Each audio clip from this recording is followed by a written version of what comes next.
everybody. Another episode of the Elite Show. I'm John Elite. Welcome to our show. Did I change my life? Yes, I did.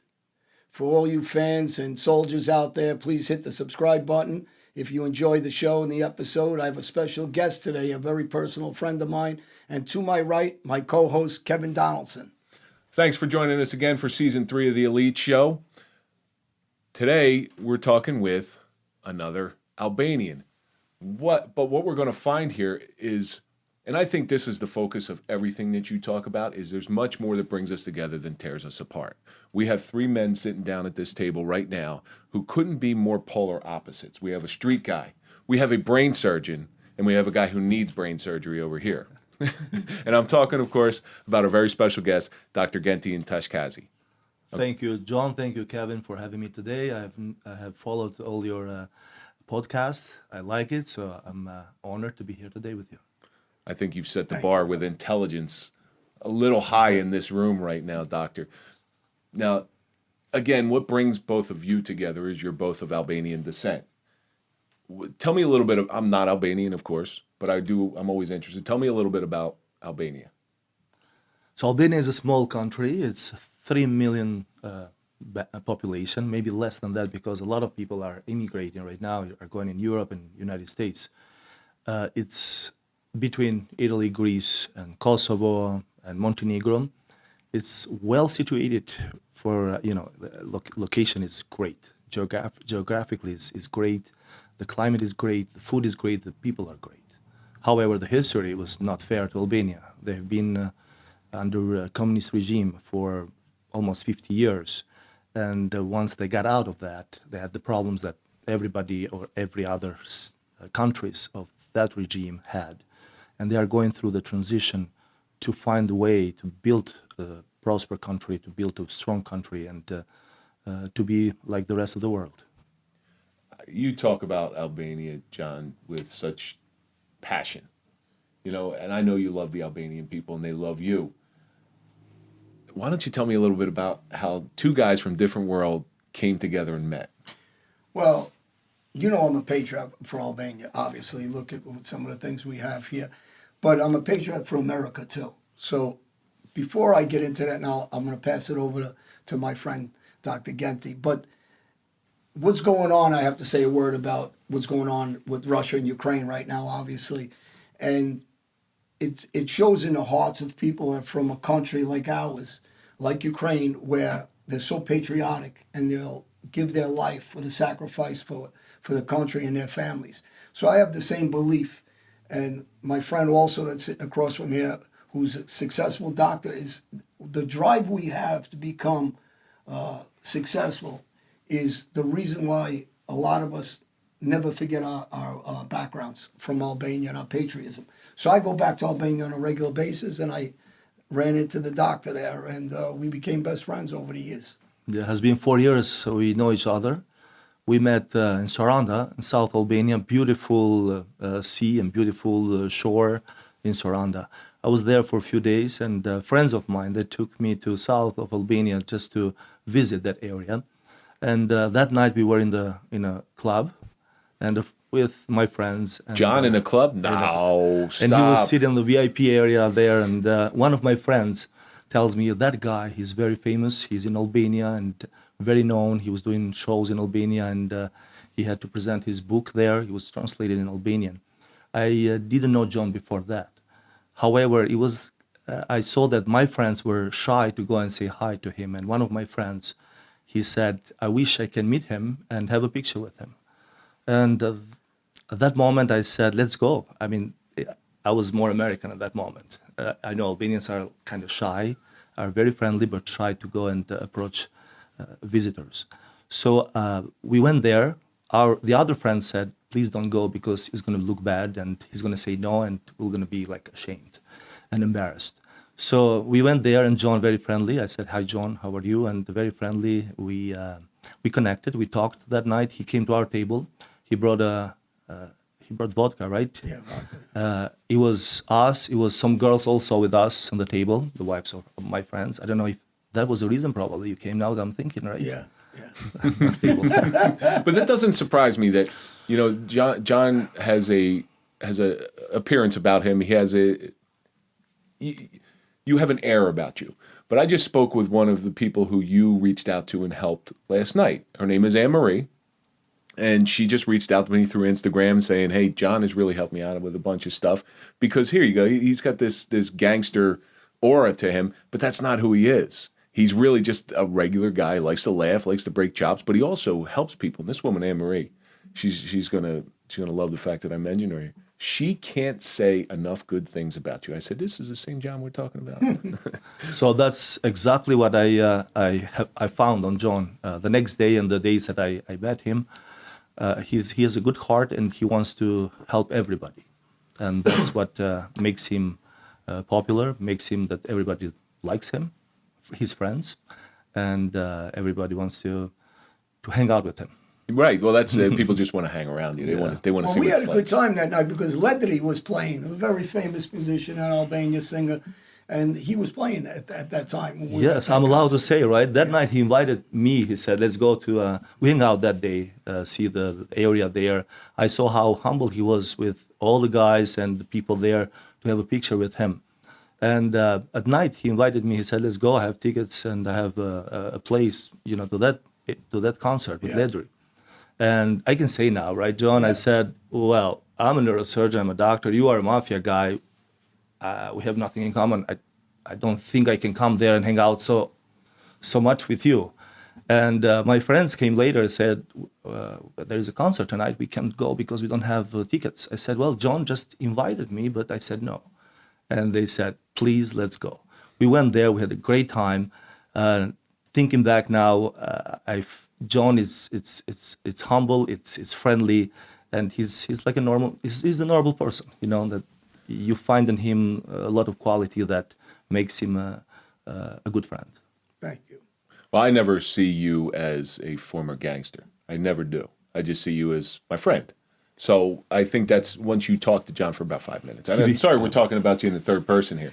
But I don't look at myself as that anymore. That was my past, you know, for the last decade, which, you know, now we're like brothers. We're always together. He knows that, you know, some of the things, because he used to joke and said if you took a picture for every photo you took, you'd be very wealthy again. You know, because I take a ton of pictures. But I don't look at myself as being that guy. I look at myself as being the guy that's trying to unify people. You know, so when I talk about it and I get involved in some of the politics that goes on now and some things I'm not happy with and some of the stuff that went on that I believe were big mistakes that caused this war between Putin and Ukraine, I'm very vocal about it because I'm trying to save lives. I'm not trying to take lives. And I think I got a completely different mentality. So I think that's the reason why people see me in a different light now over the years. It's got to be tough for that situation right there, especially young ones growing up inside a war-torn area. But one of the things that I found is hard times breed hard men, and soft times breed soft men. And so, growing up in Albania, I mean, was it a tough way to grow up? Was it an easy way to grow up, or was it something you enjoyed? Thinking back, I think it was tough to grow up in Albania. However, when we grew up in Albania, we did not realize that. So Because of lack of money, or was it just? It was. It was communist regime, so everybody was supposed to be equal. We had those rules that we couldn't. Unless you're a politician. Correct. Some people were more equal than the others, they say. So we had strict rules in school, but one of the good things about that area, about that time, it was the schooling. So we were educated. So our parents, we didn't have money, but our parents pushed to get education. So we went to school, and that was the best investment and the biggest investment I had. So when I left Albania, I had only that, the education and the school, and that I carry with me everywhere I went. But you got your MD while being in Albania, correct? How difficult was that under a communist regime? If everybody's equal, not everybody's a doctor. Because it was calculated and it was certain numbers of people to be accepted, it was very competitive to get in. So you have to study a lot. It was a big filter to get in. I was one of the students that I got the first place in the competition, and I finished my MD in Albania with gold medal awarded by the president of Albania. By that time, the regime changed in Albania. It was more open to Occident and to Europe. And after I took my diploma and my MD, I got into the residency, to specialize in neurosurgery, which was really unknown for me. In Albania, it was very few neurosurgeons and not real school or training program to train there. So I went to France, to Paris. I spoke very well Italian and French. And in France, I did find another world, like that world that everybody in Albania dreamed about. So there I had a chance to get specialized in neurosurgery, also to grab the culture, to embrace the French culture. There I enjoyed the food, I enjoyed the history, I enjoyed going out in Paris, working hard as well.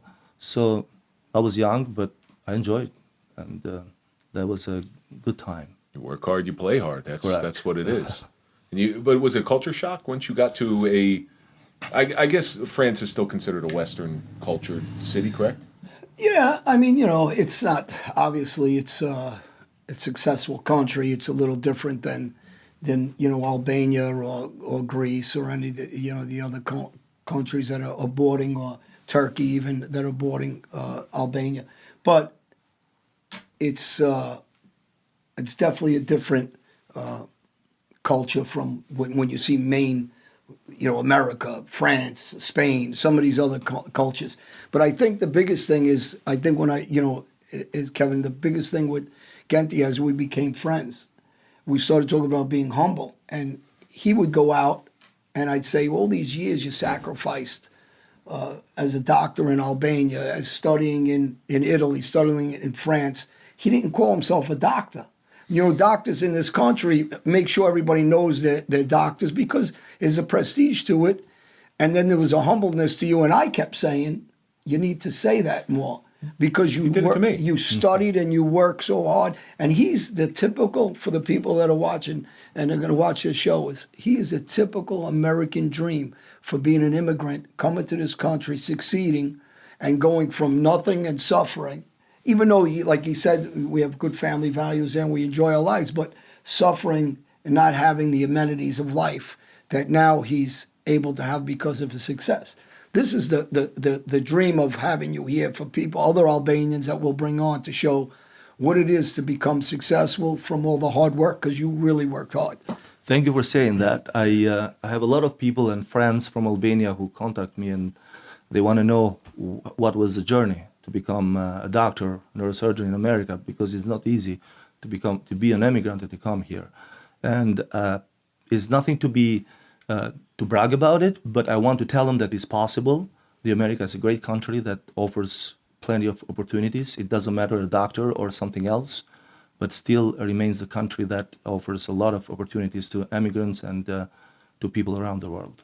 I know all of our ancestors came here at one point, mine included, thinking the streets were paved with gold, fell on hard times, and had to really work their butt off in order to get where they were. And so the first time we spoke, you said, "Hey, this is Genti, doctor.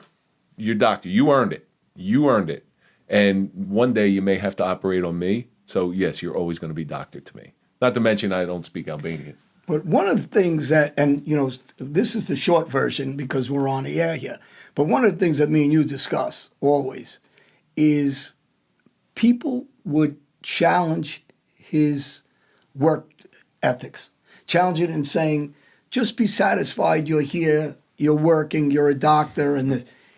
And everybody told him, friends, families, relatives, I don't think you should do this. You can ruin your life if you come over to America and you don't succeed and you don't make it.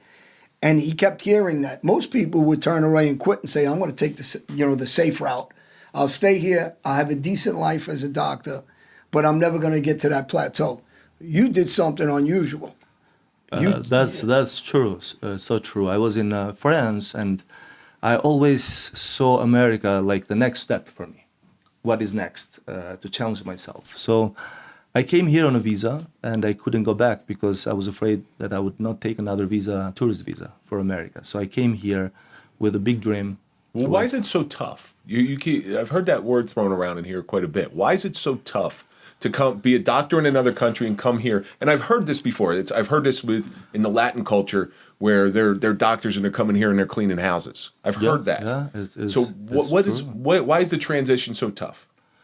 First, some country like Albania, they cannot get the American visa, tourist visa, that easy. And it was more difficult at that time that I'm talking about. I had my parents here with my sister. They were helping my sister. And I couldn't come and visit them. My visa was denied. And after I finished my school, with the idea that if I come here, I might stay here. So I went to France, and France probably was more loose. I go to American embassy, and I apply again, and they ask me, application, have you been denied a visa? I said, yes. Do you have people or family that lives in America? I said, yes, my parents, my sister, her husband, her kids. I want to go there 5 years without seeing them. And I remember the face of the lady at the consul, at the visa. She was like, oh, wow. You go there, you never come back. I said, I'm in Paris right now, and I'm not planning to stay, and I don't know that country. So I come here, visit my parents after 5 years, never seen them, and my sister, and my nephew, and my niece. So it was great to come here and visit them. I did not plan to stay at that time. But then I go back in France, and it was that always thinking, and some friends of mine who came here to see from Italy, came to see like how Americans work, kind of pushed me toward that. Said, America is great. You know, they are the best. They do the best things in neurosurgery. So initially I thought probably, yes, I can do an experience there, come there, perhaps stay with my family for a year or a few months, have an experience in America, and then take it with me everywhere I go. I come here on a visa, and John mentioned, and I call my country for my position there, and I said, I'm here in America. I have an opportunity to stay and observe, just to see how they work, get an experience, and bring it back. And after that, it was immediately, you're not coming for 2 weeks, never come back, the door is closed. So you couldn't go back to Albania? I couldn't go back anymore. So at that moment, I felt everything I have building, I built, being a neurosurgeon, trained in France, and bringing my experience there was just crushed at that moment. Why would they do that, though? I think probably jealousy, probably somehow, I don't know. It's at that moment, foolish to me, because an American... Well, you got to remember doctor? something. We come from a closed-minded culture. Yes, and, before it was communism, there was the Ottoman days, and we were slaved, and we were taken over, and we were taken over by the Turks, and we were pushed, in religion. So we were pushed in different directions. I think the mentality is just, you're here, you're safe, you're Albanian. You do what we say. Probably. Yes, and I think, but I'm going to tell you something else that happened in the future. When I go back and forth to Albania, I got sick. He made a couple of phone calls to the doctors there, because I seen doctors in Kosovo, I seen doctors in Albania. And they were so nice and so respectful. And they came from their houses to help me and take care of me because he called. So they have such respect for him once he was successful here. I think they don't mean it really in a bad way, but we're raised this way. We're raised with, this kind of cultural thinking. And distrust, and maybe you're going to go there and you will never find a way, and you're going to end up, like you said, doing something else. Right. But you will not be a doctor. So it was a lot of that, of distrust. Well, you sacrificed completely. He was either sick or swim, because he was done in this profession. I put everything if he didn't make it. Yeah. So you got to go through medical school here as well? So medical school, no, because you have to pass the boards, USMLE, like Americans and foreigners, they have to pass the equivalent of the diploma. So I did those 3 exams, and I was hoping, I had a lot of hope that I have a training, I have good personality, I have an experience, why not?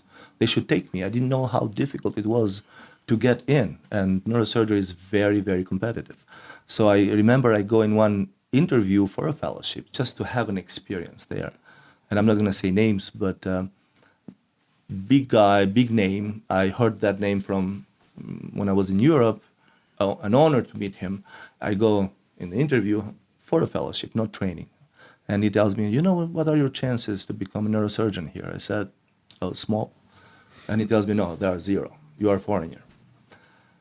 I didn't like that at that moment, but then I realized that he was right. That was reality. It's difficult to get in and to be that competitive.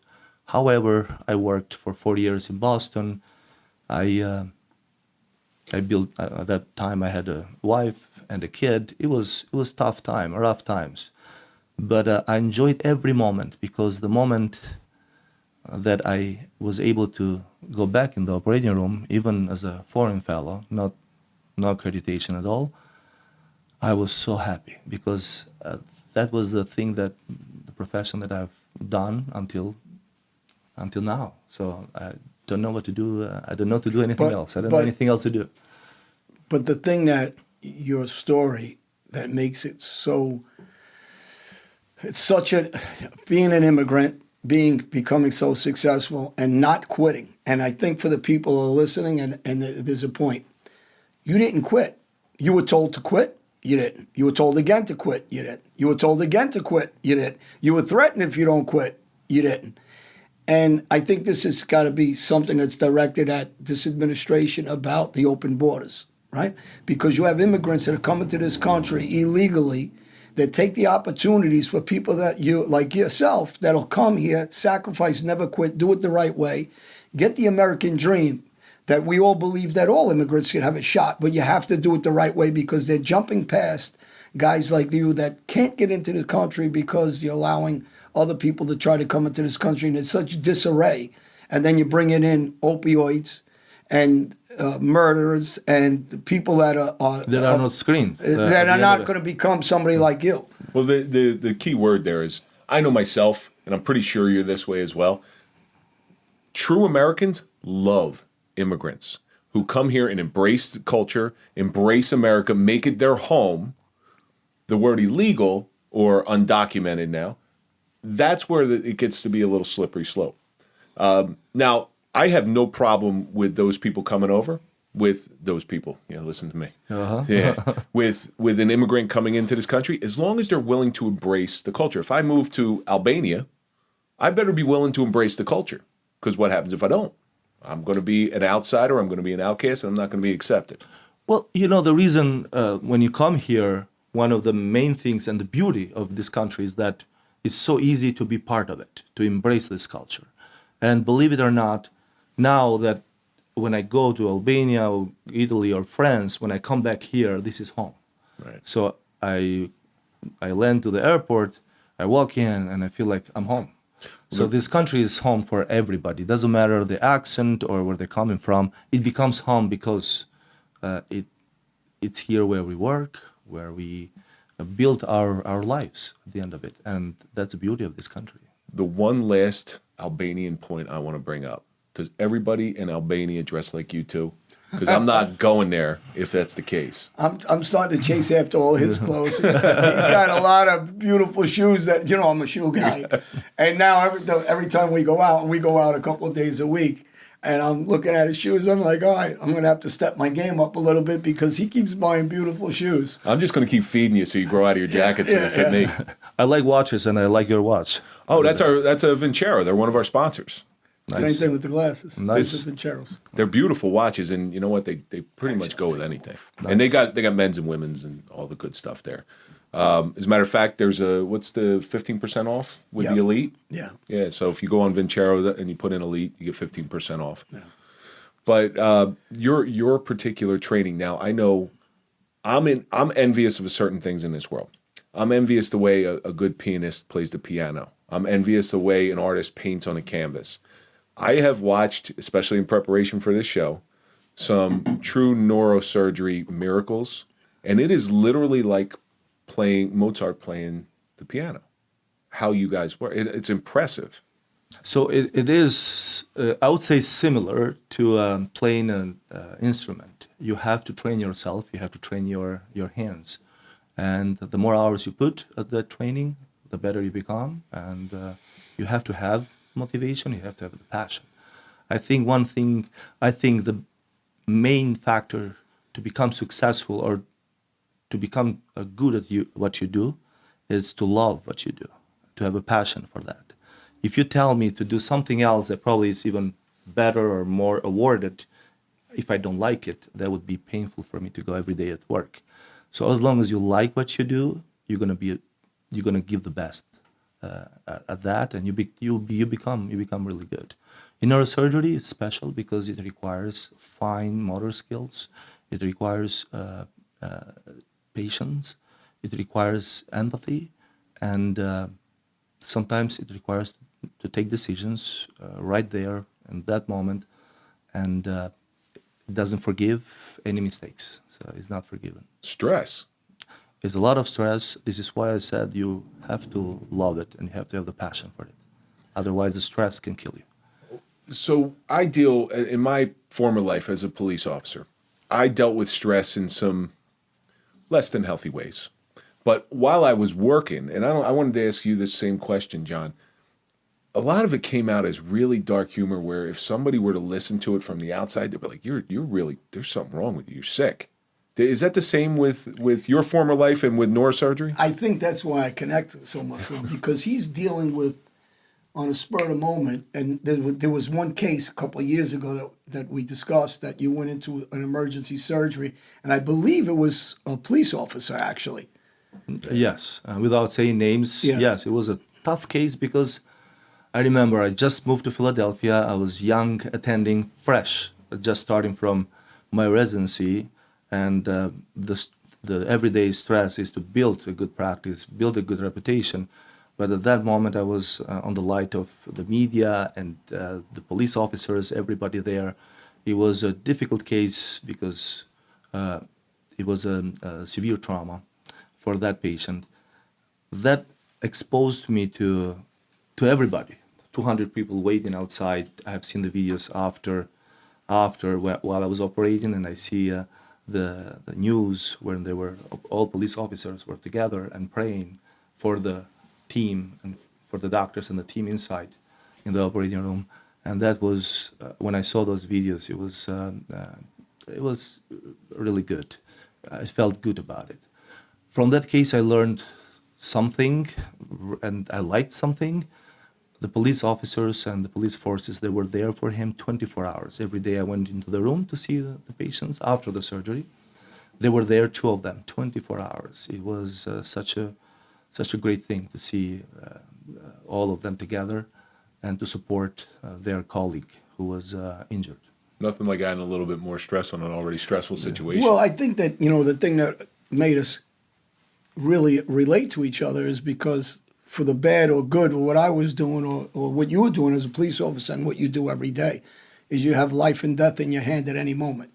So how do you deal with that? And we joke a lot. We have our own sense of humor. We're together. We laugh. We kid around a lot. And I remember when this case that you're talking about happened, because I remember being on the phone with you earlier. And I remember when people were praying for him, I'm praying for him also, but I was praying for you also. I'm saying to myself, it's like Michael Jordan when he was playing basketball. At the buzzer, is he going to hit the three-pointer and win the game? So these are career things that could ruin you also. Absolutely, because yes. there's so much media attention behind Yes. it. And I'm saying the pressure that's under, you have to be able to deal with this kind of pressure. And we talk about this. There's times when small things that get involved in our life, other people don't realize how much pressure we're really under. correct. And you especially, because it's a different, a positive thing. I remember that night I finished surgery and I walk into the room, 200 police officer, the mayor of Philadelphia, which I didn't know him before. Was it Ed Rendell? No, Ed Rendell it's I know a- Ed Rendell. yeah. I had a The couple actual of dinners mayor, with him, right? actually. Yes, he's the actual one, right? Yeah. But he's still Yeah. there. And he was old commissioner of Philadelphia, and everybody just standing up, give us the good news. And at that moment, you don't want to say much. You are tired. And the last thing you want to do is to go on the media and talk about it. So they grabbed me and they said, let's go now. We have to talk in a press conference. And I remember that moment. I said, I can't say much because of a lot of things and the HIPAA and all that I'm not allowed to give a lot of information. But he did such a good speech and he did such a good press conference that saved me from that moment. I was with him, of course, and the days to come, it was good to see him getting out of that situation and severe injury, dealing with the family every day. It's not just my job doesn't stop there, just doing the operation. You have to deal with a lot of other things, with the family, with emotional part of it, and you have to support that as well. You cannot just finish the operation and leave. You have to give the support to everybody and the family who's suffering also with the patient. And in that case, it was also his colleagues. It was a lot of police officers that I've seen. They were sad and they were worried about it. So you become kind of close to them, to all of them, and to his kids as well. I remember one of the nurses actually a few months ago, she mentioned it. I was in the operating room and trying to start the operation. She comes, she doesn't work with me every day, but she comes, she said, "Oh, I'm happy to be in your operating room today." But I remember that time, and it has been a couple of years since, when you went to the room of that patient that we're talking about, and you were trying to wake him up and talk to him. Then when you left, she said, you didn't notice, but his son, little son, went in the room and he was trying to mimic you and to imitate you and to be like you. And she said, do you realize what impact you had on the little kid? You know, he was looking at you like someone important. I said, I never realized that. For me, it's a job, everyday job. She said, but it's a great thing because I saw it, she said. I was a nurse there. And she said, I saw the impact that you and the team and all the the nurses can have on families, kids, and Well, your impact is not on just, it's on the whole world. Besides Albania, because in Albania you've done several interviews and TV shows yourself now, and you've been in magazines and newspapers and worked together in media a lot in different situations. But every person that inspires to have a better life, you represent that to them.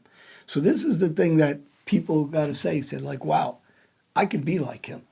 And when I see another, because it's our culture, Albanians are always reaching out and they're asking me, like they ask you about me in different ways, can you ask them this question to us? Because there's dozens of people, believe it or not, that have asked questions and advice. And it's got to be hard because all the time there's situations where he doesn't have much positive to say in somebody's situation, and he's got to be very gentle the way he says it. And you're very humble. I got to tell you, we joke around because we're best friends, but for outsiders, I'm more, hey, say you're a doctor. Hey, put that on your plate. Damn right. Hey, ask for that table and make them call up and say you're a doctor. Mm-hmm. Put that word in front of you. Sacrificed your life for this. This is, and I love more than you do. When I go to his house and I see what he used to have, and now he has this beautiful house that he's even humble about. Because I say I would spread it around. Let people see what you did with yourself. You deserve to show people the awards of all those years of studying, all those years of stress. And we joke around like crazy, and that's part of the humor, the black humor you were talking about. Oh yeah, we don't stop joking around, really. That's we laugh a lot. I think it's a way to distress yourself, even with the humor and the jokes that we do. And I say the same thing about you. You're humble as well. Your life is very amazing, and the way that you turn things around and what you do today with helping kids and helping people. And that's amazing too, and I find the same way about you. You are humble and. Well, you've done it, okay. And there's the old story of the breaking the 4-minute mile, right? It was the 4-minute mile. So when that guy broke the 4-minute mile, which they thought was an unbreakable thing, the human body can't do it. As soon as he broke it, I think within a year's time, something like 20 people broke it because they saw it was possible. Have you seen that impact with doctors come, specifically Albania, where doctors over there come over here because you paved that way? I have noticed that a lot of students, medical students from Albania, wants to come to America. I have a lot of emails from them from medical school. It's just out of the out of blue. I get an email saying, "Hi, Dr. Toshkezi, I want to know you were there, and I want to know if it's possible to come in America to practice there." And I answer I said, yes, it's possible. Keep in touch and let me know if you need anything or anything, any advice that I can give to you. One of the answers that surprised me was like, thank you. Just you answering me, just you replying to my email, that was good and enough for me to carry on and to have that motivation to do it. So I think, like you said, people wants to know if it's possible. And, Of course it is. Once they know, yes, they try to find their way. I think. Well, think about what else is possible. You have a retired cop sitting down with a retired gangster, sitting down with a brain surgeon. Right now, in my mind, I think pretty much anything's possible. Well, I think, again, he's the representative. There's you. There's Fidel Berisha, a personal friend, also a great guy. Great guy, yes. Successful. Photographer. Yeah, photographer. And he's involved in, everything from Miss America to tennis. Miss Universe, yes. Miss Universe. So these are the images of, I can only relate to famous movie stars or ball players that our country looks at him and Fidel and, hopefully new guys like Dennis Bukasha that we just had his fight in Atlantic City. He's a friend of ours. We just went and, but you want people to take a positive role model like himself or Fidel or hopefully Dennis in the future if he keeps going on the path he does and become successful American Albanians and show and be proud of our culture because we're very proud of our culture. And like any American should be proud of America and patriotic, but also proud of their roots. And I think you're the prime example, and that's why it was such an honor really to bring you in here. Because besides me and you staying together, I want the world to know. It's also, like you said, Albanians is a small country, and all they have is a pride. They want to have a big pride about it. They want to be the best. They want to be known out there. They I see this in John. That exactly exists. what you're Yes. talking about. I see this in John. You do. Wait. Hold on. What is it? It's like that. It's Yeah, it's like there you it's, go. right. Here, it's right here, actually. I brought this was a gift from a friend of ours from Kosovo, and they live in Detroit, the family, great people. And the nephew got me some gifts. This was actually from Brazil. And That's that picture when you got locked up down there. yes, and Michael Jacobs, my personal good friend, he had it made for me. So if you Google John Elite, that picture will come up.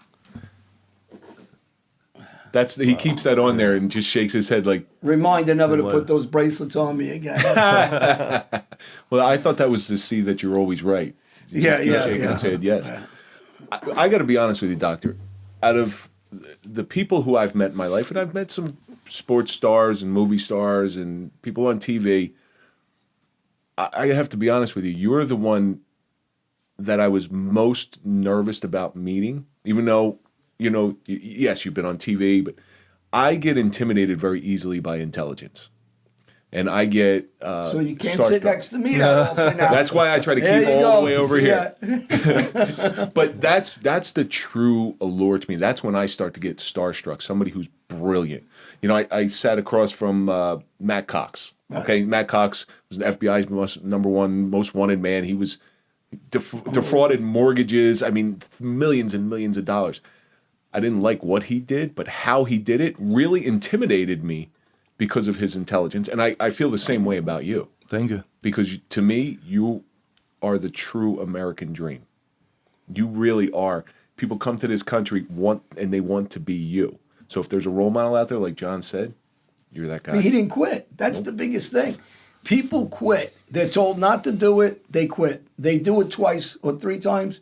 They're not successful, they quit. It's the person that never quits that becomes successful. And they won't know that unless they followed you around since they're young. So they could see the sacrifice because you know how hard and all the pain that you suffered to get where you are today. And that's not an easy road. That's true. But people see always what you represent on the stage, and sometimes they forget about, or they don't want to see what is behind the stage or the road that you. How many failures you've had? I'm sure you had a lot of failures. I'm sure you don't save every patient, but as long as you learn from that, right? Yes. And you know what? We always remember the good ones. We remember Last the week, good cases. Last week we had an ex-New York Giant football player on, Lee Rosen, and he was a two-time Super Bowl champion. And he used the phrase, keep moving the chains in football. Then you keep moving the chains, And if each person follows you moving the chains or follows Lee moving the chains, somebody positive that unites us, not separates us, this is a unique ability that you have outside being a doctor. It's incredible. It really is. You've done these great things in your career, because I've read about a lot of them. I'm not going to go over them because you can read about them. All you got to do is Google your name and they'll come up. Where do you go from here? Do you keep going on that same path, or do you try to find the next biggest thing in order to save life? So right now I'm thinking to grow my reputation, my practice with the patients, and teaching students and the new generation. Right now that's what I have in mind. But who knows, down the road things always may change. New challenges may come on the road, and we can embrace whatever it comes. I'm sure there's not a challenge out there that you're unwilling to take on, from especially what you told me. Yeah. Doctor, this is wonderful. I have a lot of respect for you. You save lives. I wish I could do half of what you do, in all honesty. Well, we got to see what you're going to do with the kids next. He's got 2 great sons. Oh, yeah. Great kids. And I want to see, and very intelligent, actually, very smart. So they must have, they got the genes from you. Let's see what they do. I hope they do what they like, Yeah. but to do it right. Yeah. Well, doctor, do you have any social media presence? I don't know what the rules are as far as the medical profession that you want to throw out there for everybody. I have an Instagram, Gentian Toshkezi. All right, so I'm going to spell that for everybody. It's GENTIANTOSHKEZI. Correct. And I'm at Real Kevin Donaldson on Instagram, and always True John Elite at Instagram, johnelite.com on the website, Facebook, John Elite. We sell the baseball bats still. Anybody wants them engraved, signed, specially ordered. Cigars. So that's Belladama Cigars. Go to belladamacigars.com, put in Elite 10 for a special discount. All my books are on the site, photos, upcoming shows, TV series, Nordic Narcos, about Klaus's life story. That'll be out, that I co-starred in with them. So that should be out in about April. And any other news will be on our website, johnelite.com. Is there anything else you want to tell anybody before we say goodbye? Is there any messages? Thank you for having me here, and it was a great pleasure to talk about. And Next time it's jeans and T-shirt. Sorry, We'll guys. see you next time. And remember, there's more that unites us than separates us. Talk positive, not negative. And God be with the Ukrainian people and the Russian people so no one loses their life anymore. All right, everybody.